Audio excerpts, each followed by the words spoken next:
Rutherford ने बताया था कि इलेक्ट्रॉन न्यूक्लियस के चारों ओर मूव करता है, ठीक उसी तरीके से जैसे कि सन के चारों ओर प्लैनेट मूव करते हैं। ऐसा इन्होंने बोला कि न्यूक्लियस के चारों ओर इलेक्ट्रॉन मूव कर रहा है। लेकिन क्लार्क मैक्सवेल का इलेक्ट्रोमैग्नेटिक प्रिंसिपल के थ्रू ये बात बताई क्लार्क मैक्सवेल ने कि जब कोई चार्ज बॉडी किसी influence of force of attraction के मूव करती है तो लगातार वो अपनी एनर्जी को लूज करती रहती है। मतलब क्या बताया कि अगर कोई आपका न्यूक्लियस है या कोई फोर्स ऑफ अट्रैक्शन है, जो कि न्यूक्लियस के ऊपर पॉजिटिव चार्ज है, इलेक्ट्रॉन है, अगर ये मूव कर रहा है इसके चारों ओर, तो क्लार्क मैक्सवेल नाम के साइंटिस्ट, उनका नाम था क्लार्क मैक्सवेल नाम के साइंटिस्ट ने एक प्रिंसिपल दिया जिसको बोलते हैं इलेक्ट्रोमैग्नेटिक प्रिंसिपल।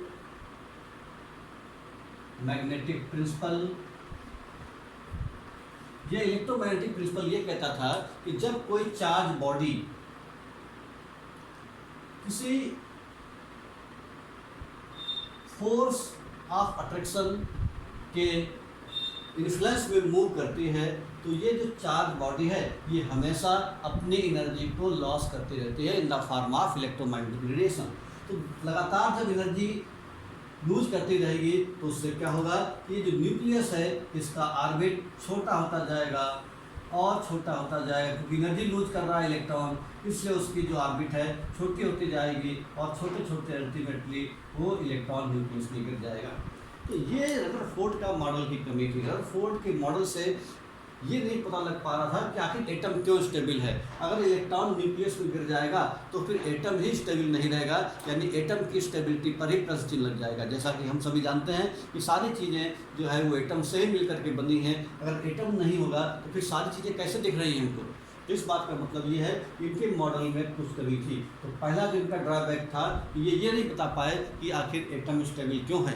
क्यों? क्योंकि इन्होंने ये बताया था कि इलेक्ट्रॉन न्यूक्लियस के चारों ओर मूव कर रहा है हाई स्पीड से, ठीक है। और तो क्लार्क मैक्सवेल ने एक इलेक्ट्रोमैग्नेटिक प्रिंसिपल के अकॉर्डिंग बताया कि जब कोई charge body under the influence of force पे मूव करती है तो हमेशा अपनी एनर्जी को लॉस करती रहती है, और जब इलेक्ट्रॉन एनर्जी को लॉस करेगा तो उसकी जो ऑर्बिट है, उसका जो पाथ है, वो लगातार स्मॉलर टू स्मॉलर होती जाएगी और छोटी होती जाएगी और अल्टीमेटली इलेक्ट्रॉन न्यूक्लियस में गिर जाएगा।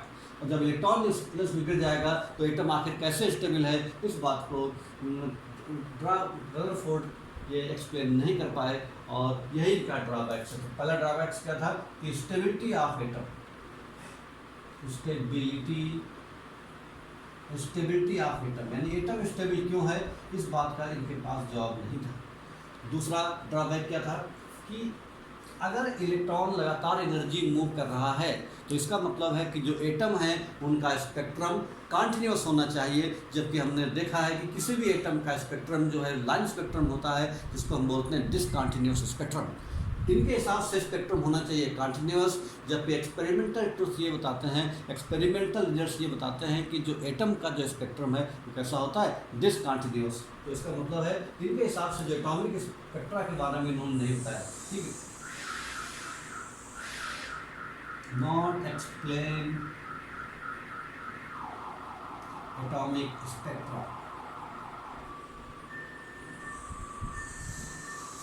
दो बातें इन्होंने नहीं बताई कि आखिर ये क्यों, मतलब डिसकंटिन्यूअस क्यों है एटम का स्पेक्ट्रम। इनके हिसाब से तो कंटिन्यूअस आना चाहिए। इस तरीके से इनकी दो कमियां थी।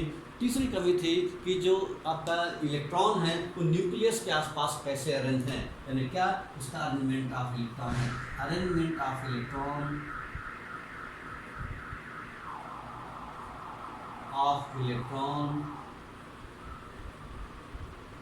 around the nucleus,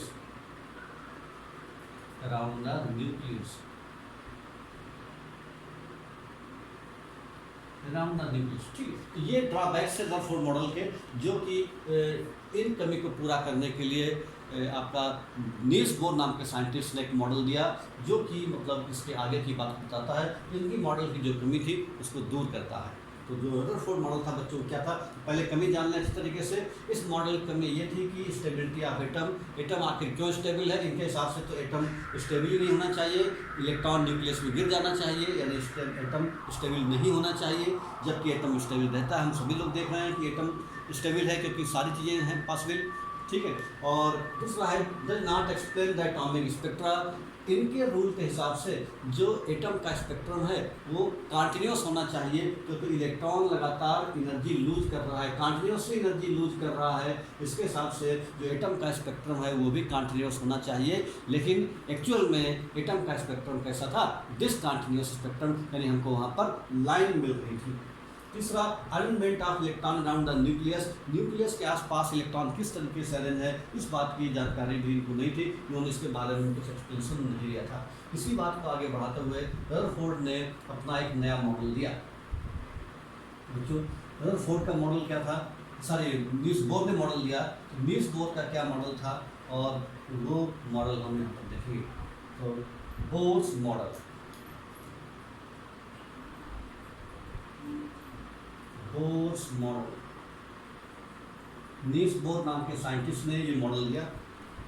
जब रदरफोर्ड ने के मॉडल में एक अच्छी बात ये थी जो उन्होंने एक्सपेरिमेंट से दी कि एटम पूरा एम्प्टी है, एटम खोखला है और न्यूक्लियस बिल्कुल सेंटर में है एटम के, और पूरे एटम का मास उसके न्यूक्लियस में रहता है। इसका मतलब है कि न्यूक्लियस के बारे में पूरी तरह से कंफर्म हो गए। एक्सपेरिमेंटल रिजल्ट ये बताते थे कि एटम का जो न्यूक्लियस है बिल्कुल सेंटर में है।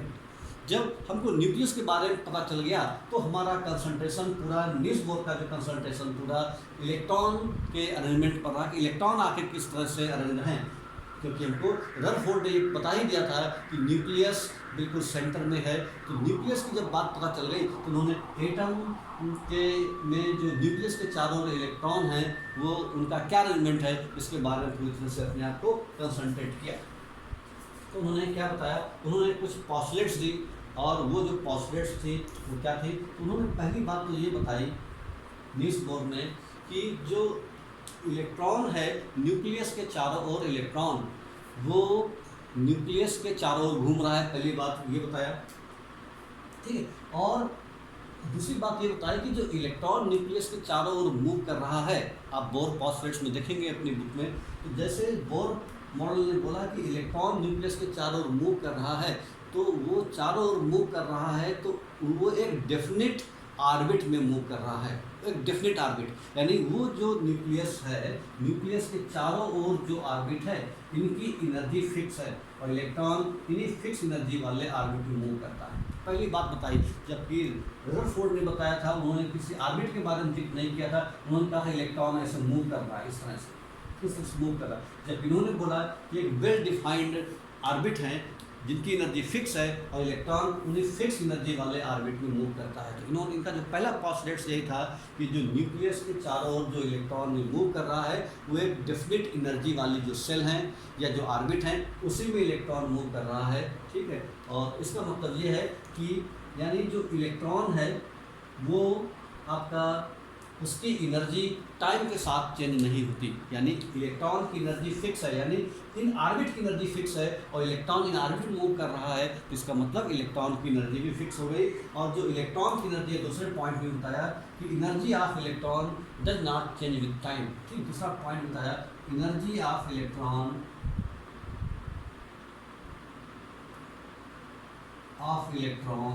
Does not change with time, time के साथ जो इलेक्ट्रॉन की एनर्जी नहीं चेंज हो रही है, इलेक्ट्रॉन चाहे जब तक मूव करता रहे उसकी एनर्जी का कोई नुकसान नहीं होगा, हमेशा उसी एनर्जी में मूव करता रहेगा, चाहे जितना टाइम लग जाए, ठीक, हमेशा अपने ही ऑर्बिट में मूव करता रहेगा। तो दो बातें बताई, एक क्या बताया कि न्यूक्लियस के चारों ओर इलेक्ट्रॉन मूव कर रहा है और इलेक्ट्रॉन कैसे मूव कर रहा है, एक डेफिनेट एनर्जी वाली ऑर्बिट है उसे मूव कर रहा है। इन ऑर्बिट को स्टेशनरी ऑर्बिट कहा जाता है। क्या कहता है? स्टेशनरी स्टेशनरी ऑर्बिट के नाम से जानते हैं, स्टेशनरी ऑर्बिट, ठीक है। न्यूक्लियस के पास वाली ऑर्बिट को पहली ऑर्बिट कहते हैं n बराबर 1, इसी को कहते हैं k, इसको कहते हैं n बराबर 2, इसको l नाम देते हैं। तो ऐसे ही जो है थर्ड वाली ऑर्बिट है, इसको n बराबर 3 कहेंगे, k l m कहेंगे। ऐसे ही k l m n o p q r ये सारी ऑर्बिट होती हैं, ये सारी ऑर्बिट स्टेशनरी हैं। तो ये 2 पॉइंट इन्होंने बोर पॉजिटिव से बताया।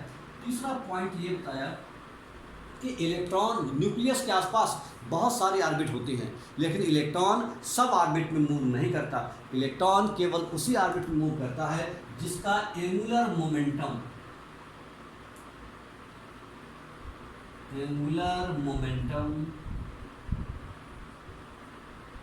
की वैल्यू nh/2π के बराबर होती है। इलेक्ट्रॉन केवल उसी ऑर्बिट में मूव करेगा जिसका एंगुलर मोमेंटम की वैल्यू nh/2π के बराबर होती है, जहाँ n का मतलब है 1 2 3 4, मतलब ये है कि उसी में होल नंबर में ही मूव करेगा। n की वैल्यू होल नंबर में है, यानी 1 फर्स्ट ऑर्बिट के लिए एंगुलर मोमेंटम की वैल्यू ये हो जाएगा, n की जगह 1 रखेंगे तो h/2π होगा एंगुलर मोमेंटम फर्स्ट ऑर्बिट के लिए। सेकंड ऑर्बिट के लिए यहाँ पर 2 रखेंगे तो 2h/2π, 2 से 2 कैंसिल हो जाएगा, h/π आ जाएगा। ऐसे थर्ड ऑर्बिट के लिए क्या हो जाएगा, 3h/2π हो जाएगा।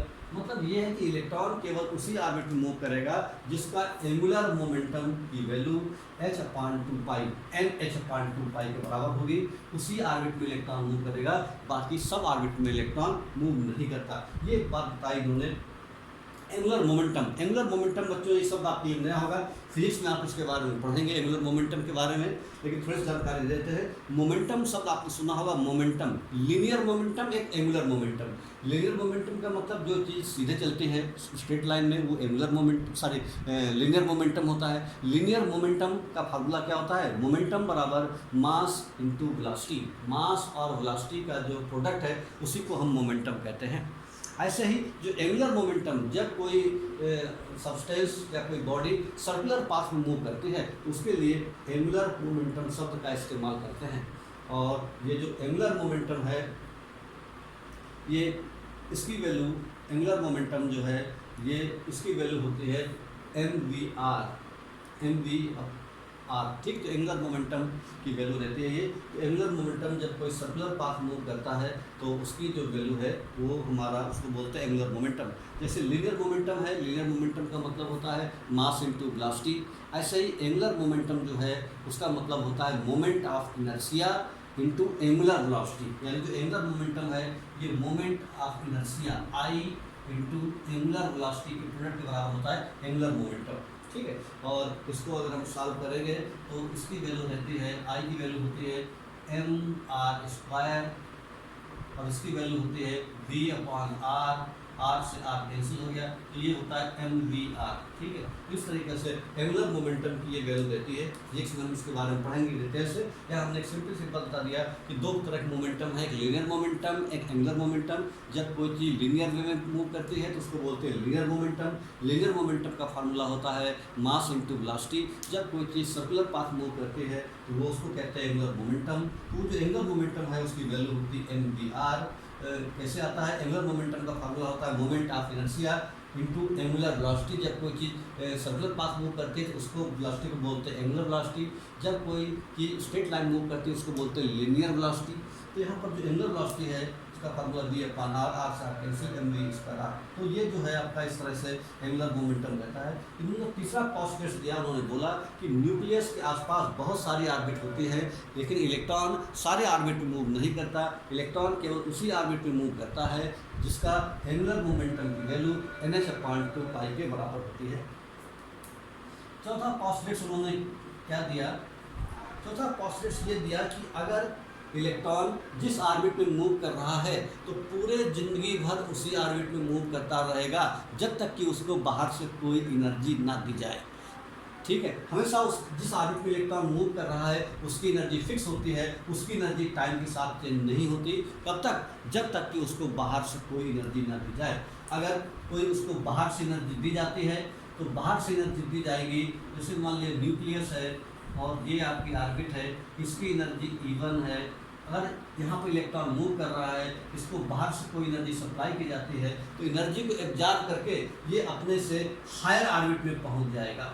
तो इलेक्ट्रॉन जिस ऑर्बिट में पहले मूव करता है उसकी एनर्जी कम रहती है, इलेक्ट्रॉन दूसरी ऑर्बिट मूव करेगा, एनर्जी गेन करके उसकी एनर्जी बढ़ जाएगी। मान लीजिए इसकी एनर्जी E2 है, इसकी एनर्जी E1 है। तो इस स्टेट में इलेक्ट्रॉन जो है जिसमें E1 में है, जिसमें इलेक्ट्रॉन पहले मूव कर रहा था बिना एनर्जी को एब्जॉर्ब किए, उस स्टेट को बोलते हैं हम लोग ग्राउंड स्टेट के नाम से जानते हैं। क्या बोलते हैं हम लोग? तो जो ग्राउंड स्टेट यानी इलेक्ट्रॉन की जो ये ग्राउंड स्टेट, इसको ग्राउंड स्टेट के नाम से जानते हैं।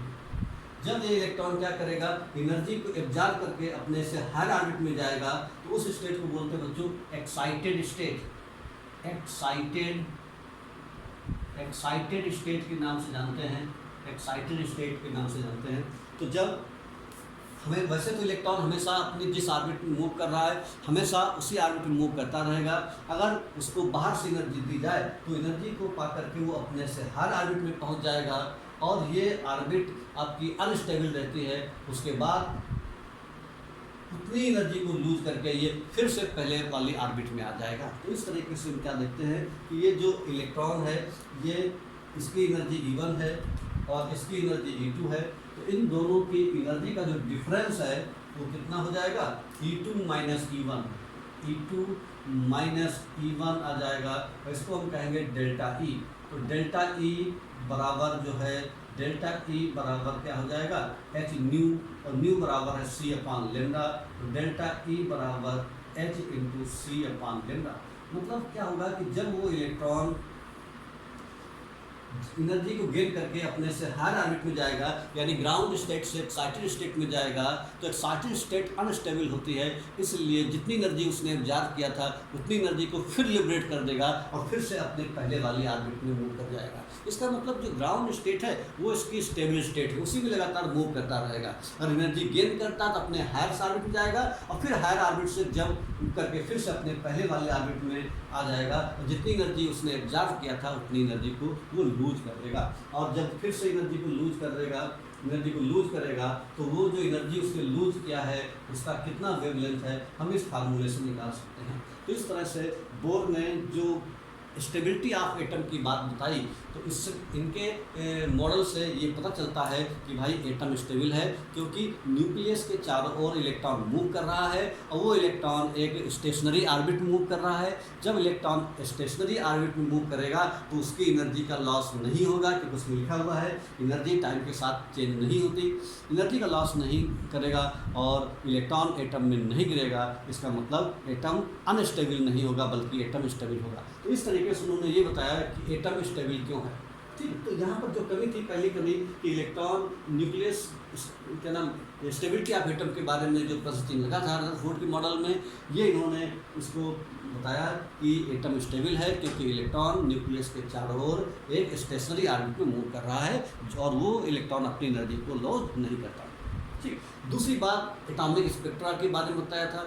रदरफोर्ड के मॉडल के हिसाब से इलेक्ट्रॉन कॉन्टिन्यूसली मूव कर रहा है। इलेक्ट्रॉन अगर कॉन्टिन्यूसली मूव कर रहा है तो इसका मतलब है उसका स्पेक्ट्रम कॉन्टिन्यूस होना चाहिए, जबकि एक्चुअल में स्पेक्ट्रम एटम का डिसकॉन्टिन्यूस स्पेक्ट्रम आया। तो डिसकॉन्टिन्यूस स्पेक्ट्रम बोर मॉडल से ये भी पता चला कि एटम डिसकॉन्टिन्यूस इनके हिसाब से आ रहा है। इसका मतलब ये हुआ कि जो क्वांटाइजेशन ऑफ एनर्जी है यानी जो एनर्जी है वो आपका एंगुलर मोमेंटम बराबर h/2 पाई, इलेक्ट्रॉन या तो उस ऑर्बिट में होगा h/2 पाई में या होगा आपका h/पाई में या होगा 3h/2 पाई में। तो इस तरह से ये बात पता लगी कि जो इलेक्ट्रॉन है वो लगातार एनर्जी को लूज नहीं कर रहा है बल्कि पैकेट्स के फॉर्म में एनर्जी को लूज कर रहा है और इस तरीके से एनर्जी जो है वो कॉन्टिन्यूस नहीं है बल्कि डिसकॉन्टिन्यूस है। और यही वजह है कि जो एटम का स्पेक्ट्रम भी डिसकॉन्टिन्यूस आया और इन्होंने जो बात बताई वो उसके हिसाब से भी डिसकॉन्टिन्यूस होना चाहिए। तो ये दोनों बातें मैच हो रही थी। इस तरीके से जो रदरफोर्ड का मॉडल था जो जिसकी कुछ कमियाँ थी उस मॉडल को आगे बढ़ाते हुए इन्होंने उस कमी को पूरा किया। इसके अलावा इन्होंने और क्या किया कि बोर थ्योरी ने आपका जो इलेक्ट्रॉन जिस ऑर्बिट पे मूव कर रहा है उस ऑर्बिट की रेडियस क्या है ये भी कैलकुलेट करके बताया और उसकी जो वैल्यू है लगभग उतनी ही आई जितना हम एक्सपेरिमेंटल रिजल्ट से देखते हैं। और उस समय उन्होंने थ्योरेटिकल पॉइंट ऑफ व्यू से बताया था। इलेक्ट्रॉन जिस ऑर्बिट में मूव कर रहा है उसकी वेलोसिटी कितनी है, इलेक्ट्रॉन जिस ऑर्बिट में मूव कर रहा है उसकी एनर्जी कितनी है, इन सारी बातों को बोर्स ने हाइड्रोजन और हाइड्रोजन लाइक स्पेसीज के लिए बताया। ठीक है, तो बच्चों ये इनका फ़ायदा है बोर्स मॉडल का। तो बोर्स मॉडल काफ़ी सक्सेसफुल रहा रदरफोर्ड मॉडल कंपेरिजन में, और उन्होंने एटम की स्टेबिलिटी के बारे में बताया। और दूसरी बात उन्होंने बताया कि न्यूक्लियस के आसपास जो स्टेशनरी ऑर्बिट हैं इलेक्ट्रॉन उसी मूव करता है, इलेक्ट्रॉन सारे ऑर्बिट में मूव नहीं करता, इलेक्ट्रॉन केवल उन्हीं ऑर्बिट में मूव करता है जिनका एंगुलर मोमेंटम की value NH/2π, angular momentum MER की वैल्यू NH/2π के बराबर होती है। इलेक्ट्रॉन केवल उसी ऑर्बिट में मूव करता है। उसके बाद ये बताया कि टाइम के साथ जो इलेक्ट्रॉन है उसकी एनर्जी चेंज नहीं होती, एनर्जी चेंज तभी होगी जब इसको बाहर से एनर्जी दी जाएगी, तब इलेक्ट्रॉन अपने से हाई एनर्जी में जाएगा और फिर उसके बाद जंप होकर के पहले वाली ऑर्बिट में आ जाएगा। ये बोर मॉडल जो बताया उन्होंने वो काफ़ी सक्सेस रहा, और इस मॉडल में के साथ मॉडल की हेल्प से हम लोग बोर ऑर्बिट की रेडियस, बोर ऑर्बिट की वेलोसिटी और बोर ऑर्बिट की एनर्जी भी कैलकुलेट कर सकते हैं। तो पहले हम आपसे सीखने जा रहे हैं कैलकुलेशन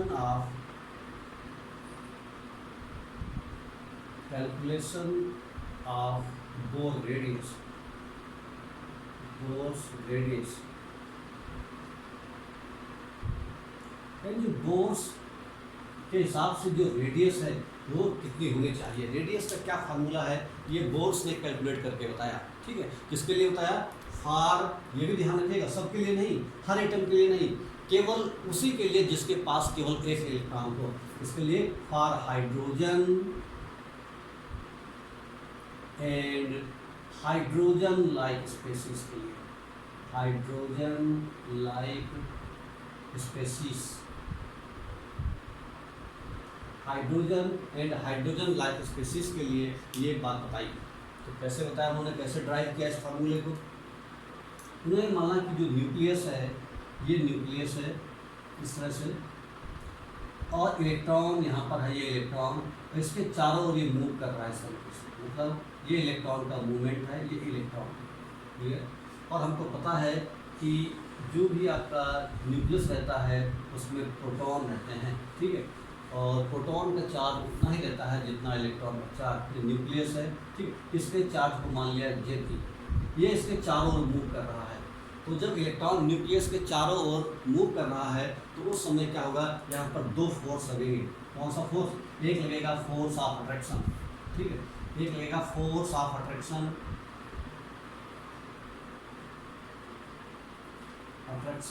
जिसको हम बोलते हैं कूलाम्बिक फोर्स और कूलाम्बिक फोर्स, कूलाम्बिक फोर्स, क्योंकि इसके ऊपर चार्ज हम मान लें Q1, इसके ऊपर मान लें Q2, तो चार्ज का क्या फार्मूला होता है, कूलाम्बिक फोर्स का फार्मूला होता है आपका Q1 × Q2/r², यानी जो कूलाम्बिक फोर्स है, ये कूलाम्बिक फोर्स, इसको क्या मानेंगे, ये हो जाएगा Q1 × Q2/r²। Q1 कितना है ZE, Q2 कितना है E/r², और जब यहाँ पर साइन हटेगा प्रोपोर्शनलिटी का तो ये हो जाएगा F बराबर K ZE²/r²। ये आपका फोर्स है जिसको बोलते हैं कूलाम्बिक फोर्स, ठीक है। उसके अलावा ये जो फोर्स ऑफ अट्रैक्शन है, ये सर्कुलर पाथ मूव कर रहा है, तो इसके चूंकि पाथ सर्कुलर पाथ मूव कर रहा है, अगर खाली यही फोर्स होगा कि इलेक्ट्रॉन न्यूक्लियस में गिर जाएगा, लेकिन ऐसा नहीं हो रहा, इलेक्ट्रॉन सर्कुलर पाथ में मूव कर रहा है, तो इसका मतलब एक प्रकार का फोर्स के अपोजिट लग रहा है, जिसको बोलते हैं अपन सेंट्रीफ्यूगल फोर्स, सेंट्रीफ्यूगल फोर्स। ये इसकी वैल्यू क्या होती है, इसकी वैल्यू बच्चों होती है mv²/r, सेंट्रीफ्यूगल फोर्स ये है, क्लियर। तो ये इक्वेशन नंबर 1 और ये इक्वेशन नंबर 2, दोनों फोर्स आपस में इक्वल एंड अपोजिट हैं, इससे दोनों फोर्स को हम इक्वेट कर देते हैं। देखिए बच्चों, जब दोनों फोर्स को हम इक्वेट करेंगे तब क्या हो जाएगा, from equation first and second, दोनों फोर्स यानी आपका coulombic force coulombic force equals to centrifugal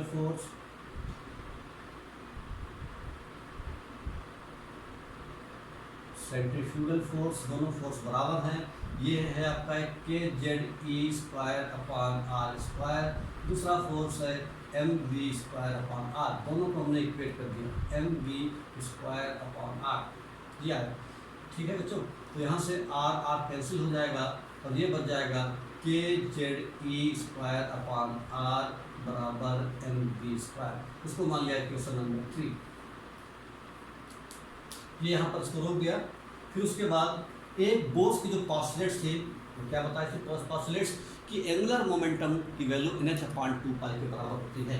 तो एंगुलर मोमेंटम क्या होता है? एंगुलर मोमेंटम की जो वैल्यू